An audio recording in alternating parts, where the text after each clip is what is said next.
हाँ देखें, आज हम राजनीति के अंदर पॉलिटी हजाई की बात करेंगे। पॉलिटी के अंदर पॉलिटी के बारे में, पॉलिटी के अंदर आपके प्रमुख रूप से कल हमने सिलेबस पर विस्तार पूर्वक चर्चाएं की।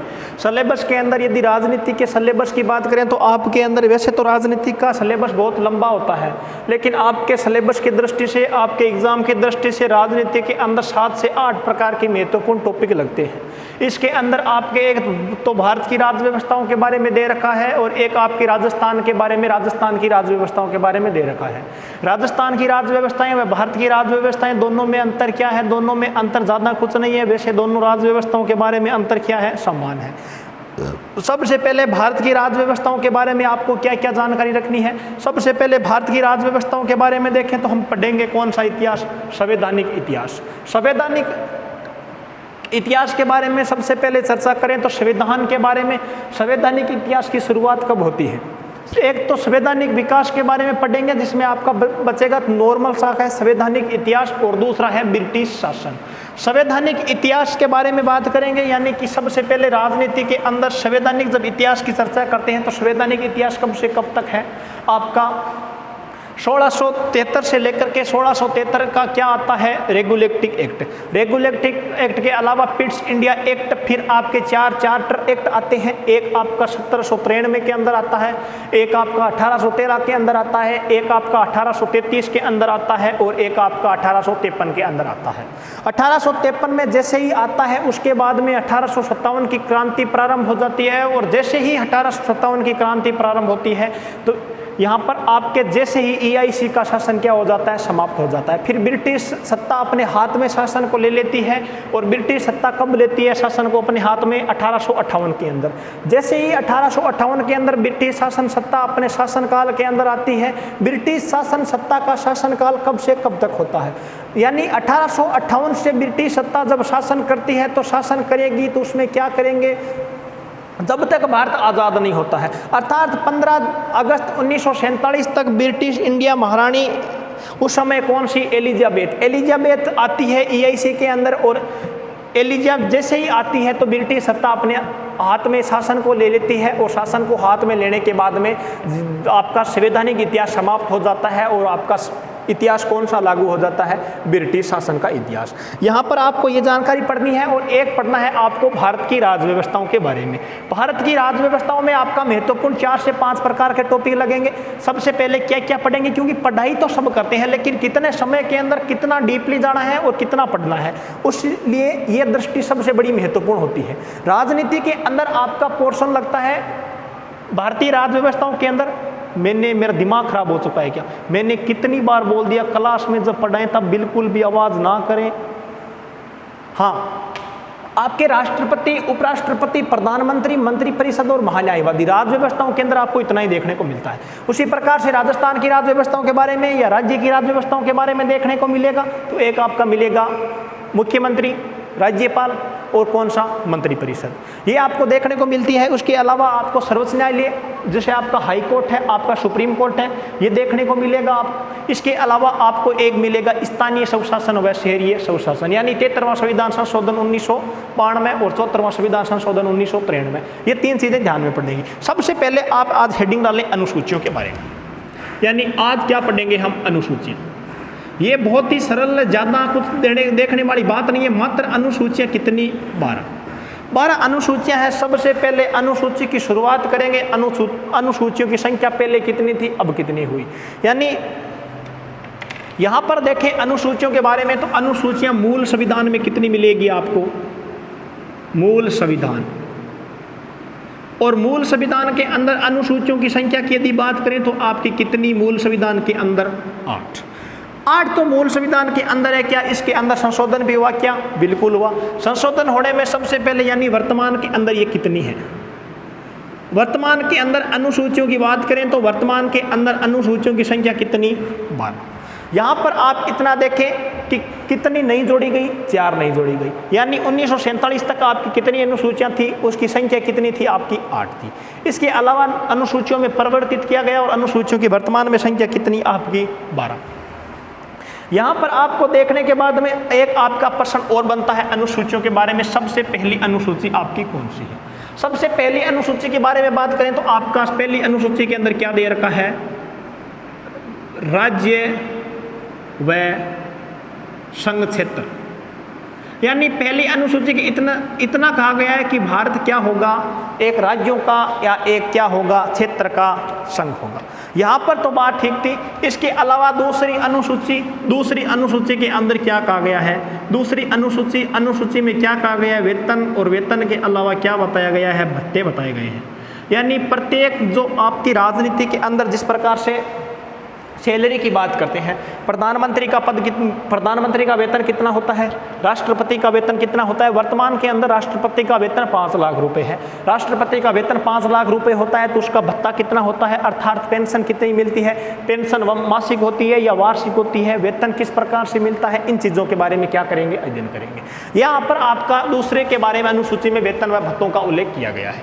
तीसरी अनुसूची के बारे में बात करें तो अपनी शपथ के बारे में बात करेंगे, और चौथी अनुसूची के बारे में बात करें तो आपकी किसके बारे में बात करेंगे, राज्यसभा, और राज्यसभा में किसका गठन करेंगे, सीटों का गठन करेंगे। यानी राज्यसभा में किसका, सीटों का गठन। यहाँ पर आपके लिए इतना महत्वपूर्ण है। इसके बाद में यदि 5वीं अनुसूची के बारे में बात करें तो 5वीं अनुसूची में क्या दिया गया है, SC व ST का उल्लेख, यानी अनुसूचित जाति व जनजाति का क्या मिलता उल्लेख। इसके अलावा छठी अनुसूची के अंदर आपका क्या दे रखा है, आपका दे रखा है यहाँ पर मेघालय के अलावा मणिपुर नहीं, मिजोरम के अलावा असम, और असम के अलावा आपका कौन सा, त्रिपुरा। इनको क्या दे रखा है, विशेष अधिकार दे रखा है। यानी उनको क्या दे रखा है, विशेष अधिकार। यहां पर आपकी छठी हो जाती है। 7वीं की बात करें तो 7वीं अनुसूची कौन सी, 7वीं अनुसूची के अंदर क्या बताया गया है, 7वीं अनुसूची के अंदर सूचियों का उल्लेख किया गया है। यानी किसके बारे में, सूचियां कितने प्रकार की, आपके 3 प्रकार की। नंबर 1 पर कौन सी, संघ सूची के अलावा नंबर 2 पर कौन सी, राज्य सूची के अलावा नंबर 3 पर कौन सी, समवर्ती सूची। और इसके अलावा नंबर 8 पर क्या दे रखा है, भाषा, और भाषाएं वर्तमान के अंदर कितनी, 22 भाषाओं का उल्लेख किया गया है। और मूल संविधान के अंदर यदि बात करें तो भाषाएं कितनी थी, मूल संविधान के अंदर यदि भाषाओं की बात करें तो भाषाओं की संख्या कितनी, 14 भाषा। वर्तमान के अंदर कितनी जोड़ी गई, आपके 22 जोड़ी जा चुकी है। और वैसे भी कितनी प्रस्तावित है, आपके राजस्थानी को क्या दे रखा है, प्रस्तावित करने का प्रस्ताव रखा है। राजस्थान को सबसे पहले राष्ट्रभाषा बनाने का प्रस्ताव किसने रखा, माफ कीजिएगा, राज्य भाषा बनाने का प्रस्ताव आपके किसने रखा है, अर्जुन राम जी मेघवाल। कहाँ के सांसद, बीकानेर के सांसद। यहाँ पर तो ये तो ठीक थी। उसके बाद में एक और आता है, और उस सूची का नाम क्या, नवी अनुसूची के अंदर आपका क्या, भूमि सुधार से संबंधित है। यानी किससे संबंधित, भूमि सुधार। अनुच्छेद आपका 85 संविधान संशोधन का अनुच्छेद आता, 52वां संविधान संशोधन 1985 के अंदर, उसके अंदर आपका क्या, भूमि सुधार अधिनियम। इसके अलावा नंबर 10 की अनुसूची के अंदर आपका कौन सा, दल बदल की सूची। यानी दल बदल कब आता, पहला संविधान संशोधन लागू होता, और प्रथम संविधान संशोधन कब होता, 1952 के अंदर। यहाँ पर तो ठीक थी। इसके अलावा 2 और बता देती है आपकी। एक तो 11वीं अनुसूची के अंदर कहते हैं स्थानीय स्वशासन।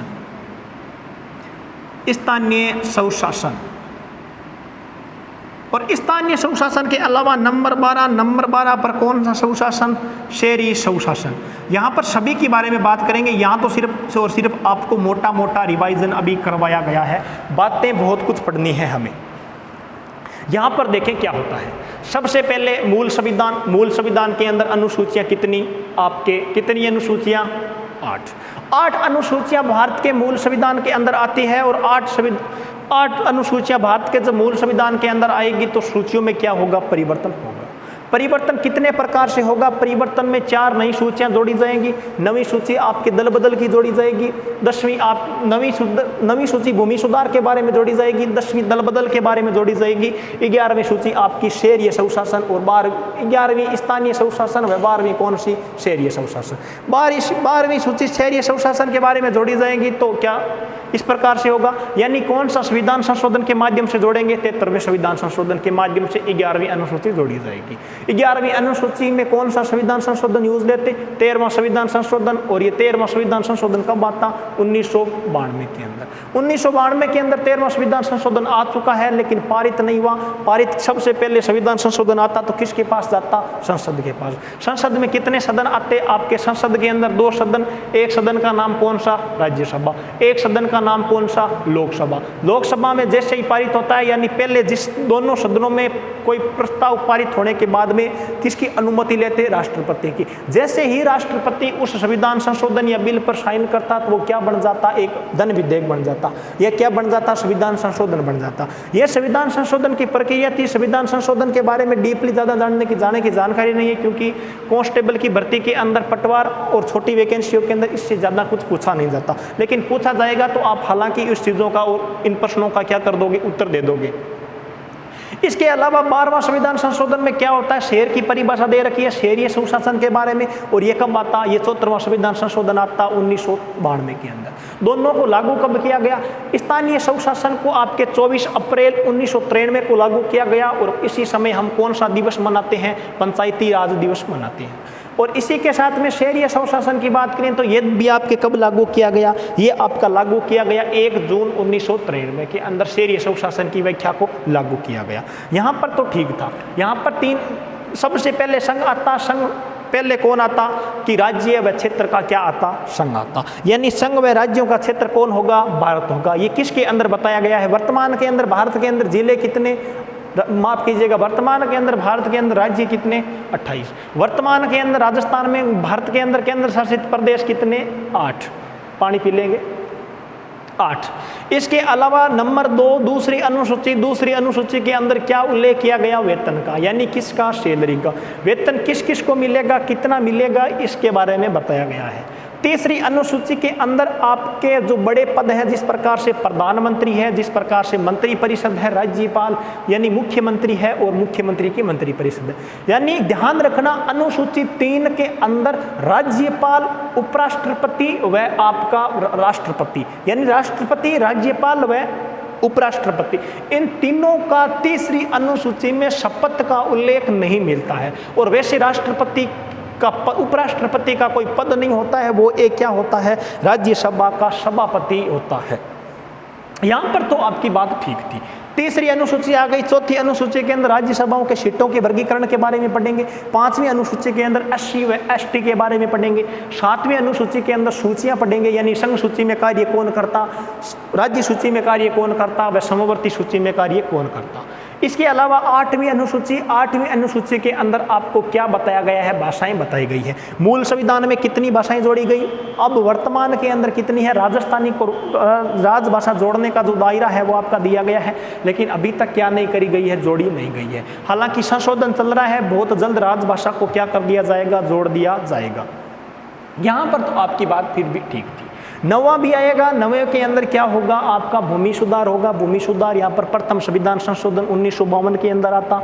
इसके अलावा आपके बहुत सी चीज़ें भूमि सुधार अधिनियम के बारे में पढ़ेंगे। दल बदल में 10वीं आती, 11वीं और 12वीं हमने पढ़ ली। आपको की कितनी अनुसूचियाँ, 12। समझ में आया है सभी को। वैसे हर सूची को एक एक बारे में दिखाएंगे, ये तो हमने शॉर्टली सिर्फ और सिर्फ क्या किया है, पढ़ा है। लिखाना अभी बहुत कुछ है,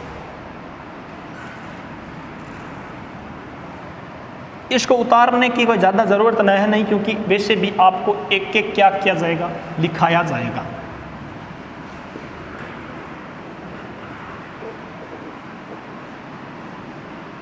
यहाँ पर देखें,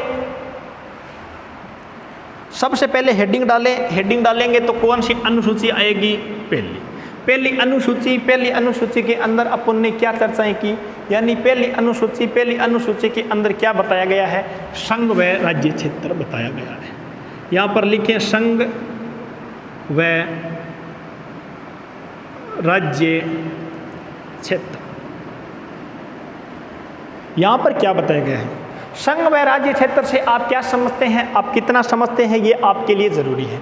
संघ सूची या राज्य सूची के अंदर यदि बात करें संघ को समझने की, संघ को समझाने की, तो उसके अंदर आपका क्या किया गया है। जैसे हम बात करते हैं कि भारत का संविधान संशोधन, यानी जैसे ही आता आपका कौन सा, भारत का संविधान।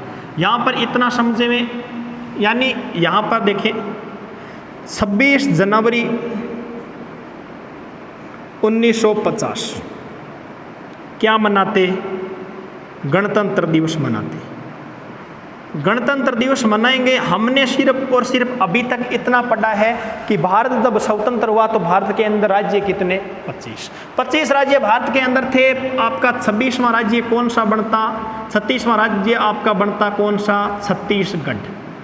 26वां राज्य बनेगा। इसके बाद में 27वां राज्य कौन सा बनता, उत्तर प्रदेश बनता। इसके अलावा 28वां राज्य कौन बनता, झारखंड बनता।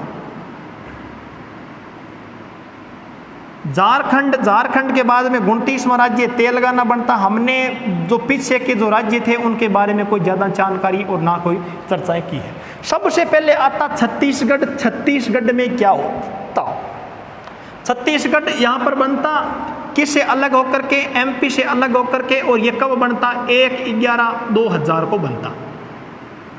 इसके अलावा आपका उत्तर प्रदेश आता। उत्तर प्रदेश आपका कब बनता, 9/11 और कितने हजार में, फिर से 2000 के अंदर। उत्तर प्रदेश किससे अलग होता, उत्तर प्रदेश उत्तराखंड से अलग होकर के बनता। इसके अलावा आता झारखंड। झारखंड बनता आपको 15/11 और कितने हजार में, 2000 में। और ये झारखंड किससे अलग होकर के बनता, झारखंड आपका बिहार से अलग होकर के बनता। और इसके बाद में आता आपका तेलंगाना। तेलंगाना कब बनता, 2 जून और 2 जून और कौन से सन के अंदर, 2014 के अंदर। और तेलंगाना किससे अलग होकर के बनता, तेलंगाना आपका आंध्र प्रदेश से क्या होता, अलग होता। आंध्र प्रदेश से अलग होगा। जिस प्रकार से छत्तीसगढ़ से जब एमपी अलग हुआ तो राजस्थान क्षेत्रफल की दृष्टि से सबसे क्या बना, बड़ा जिला बना, बड़ा राज्य बना, माफ कीजिएगा। यहाँ पर तो आपका ठीक था।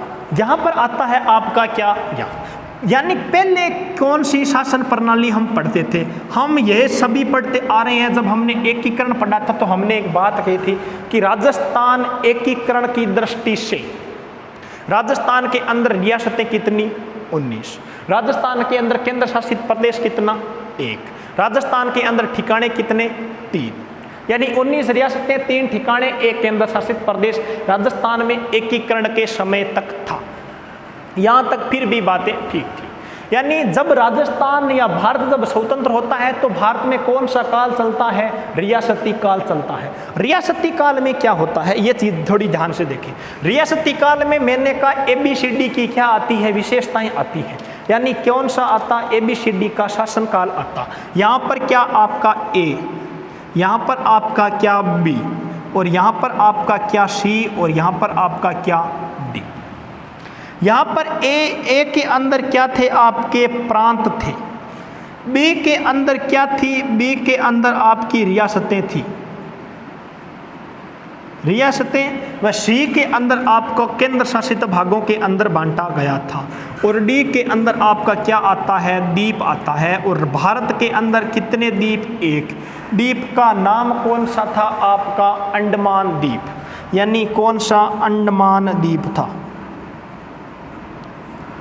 अंडमान द्वीप किसके अंदर आता, डी ऑप्शन के अंदर आपका द्वीप कौन सा, अंडमान द्वीप। यहाँ पर ए में क्या आती, प्रांतें आती। और प्रांतों की संख्या कितनी, 9। तो यहाँ पर क्या प्रांतें, प्रांतों के अलावा क्या आता, केंद्र शासित प्रदेश। और केंद्र शासित प्रदेशों के अंदर यदि बात करें तो राजस्थान में कुल केंद्र शासित प्रदेश कितने थे, 3 थे। एक आपका केंद्र शासित प्रदेश कौन सा था, लावा के अलावा कौन सा, कुशलगढ़। और कुशलगढ़ के अलावा कौन सा, नीमराणा। केंद्र शासित प्रदेश आपके कितने आते, 10। यानी भारत के अंदर 10 तो आपके क्या केंद्र शासित प्रदेश, 9 आपकी क्या रियासतें, 9 आपके क्या प्रांत और 1 आपका कौन सा द्वीप। इस प्रकार से मैं पूछ लूं ABCD की व्यवस्थाओं के अंदर राजस्थान कौन सी श्रेणी के अंदर आता था। इस समय भारत आपके कौन सी श्रेणी के अंदर आता था, केंद्र की श्रेणी के अंदर आता था, क्योंकि सबसे ज्यादा क्या थे आपके केंद्र थे। केंद्रों की संख्या आपके 10 थी, तो आपके कौन सा आएगा, केंद्र की श्रेणी के अंदर आएगा। और यदि मैं आपसे पूछूं कि ABCD की व्यवस्थाओं के अंदर अपना राजस्थान कौन सी श्रेणी के अंदर आता था, तो राजस्थान आपका कौन सी श्रेणी के अंदर आएगा, राजस्थान। और राजस्थान जो श्रेणी के अंदर आएगा उसका नाम क्या होगा, आपकी B श्रेणी। यानी राजस्थान के अंदर रियासतों की संख्या कितनी, 19 रियासतें हैं और 3 ठिकाने हैं, यानी 3 ठिकाने, 3 ठिकाने और 1 आपका क्या कौन सा प्रदेश, केंद्र शासित प्रदेश।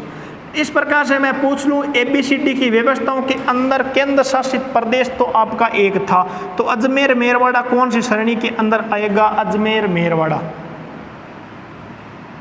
अजमेर मेरवाड़ा आपकी कौन सी श्रेणी के अंदर आता, अजमेर मेरवाड़ा आपकी कौन सी श्रेणी के अंदर, C श्रेणी के अंदर आता।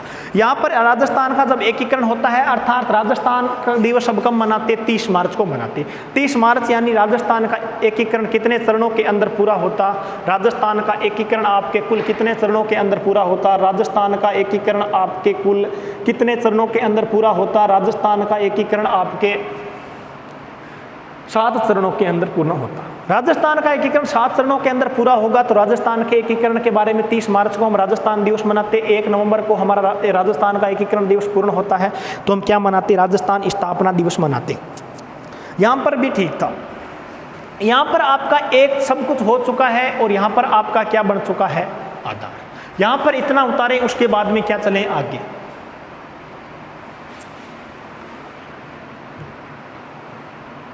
अनुसूचियाँ 12 लिख ली विस्तार पूर्वक, लिखने की जरूरत नहीं है, वैसे हर चीज़ को लिखाएंगे, ज़्यादा कुछ जाने की और शॉर्टकट में डीपली में ज़्यादा जाने की जरूरत है नहीं।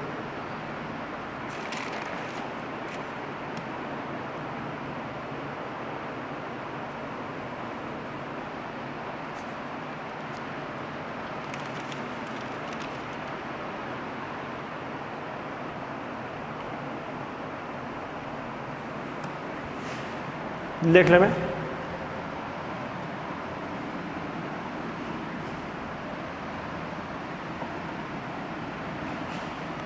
राजस्थान की और क्या माफ कीजिएगा भारत की जो अनुसूचियां, जो आपका टॉपिक है ना, ये इतना बड़ा टॉपिक है कि उसके अंदर यदि हम पढ़े ना विस्तार पूर्वक तो आपके कितने दिन लगेंगे, 3 दिन। लेकिन हमें क्या करना है, वैकेंसी किस पर है, सिर पर है, तो सिर से क्या लाना, नीचे लाना, तो स्पीड से पूरा करना भी हमारे लिए क्या है, बहुत ज़रूरी है। इसलिए अब आपका 2 नंबर पर और दूसरी अनुसूची पर बात करते हैं। अनुसूची नंबर 2,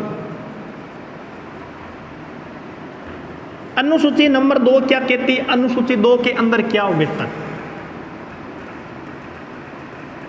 सबसे पहले वेतन के बारे में ध्यानपूर्वक पढ़े, मैं 4-5 पेनों का यूज साथ में कर लेता हूं। अनुसूची 2 वेतन, वेतन किस किस को मिलेगा। सबसे पहले वेतन मिलता किसको, राष्ट्रपति को। राष्ट्रपति के अलावा वेतन किसको मिलता, उपराष्ट्रपति को।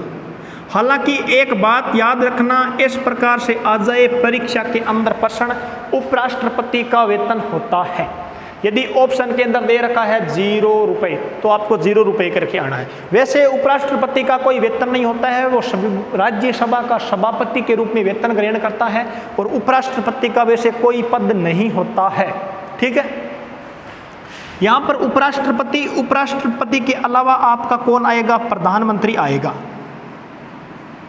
प्रधानमंत्री के अलावा आपकी कौन सी मंत्रिपरिषद, मंत्रिपरिषद। यहाँ पर राष्ट्रपति का वेतन वर्तमान के अंदर कितना लाख, 5 लाख। ये वेतन किस प्रकार से मिलता, ये वेतन मिलेगा आपका कैसा, मासिक। वेतन तो आपका मासिक मिलता है, भत्ता आपका वार्षिक मिलेगा। राष्ट्रपति का पद किस प्रकार से होता है, राष्ट्रपति का पद हमने क्या पढ़ा, वेतन आपका कितना, 5 लाख रुपए। उपराष्ट्रपति का कोई पद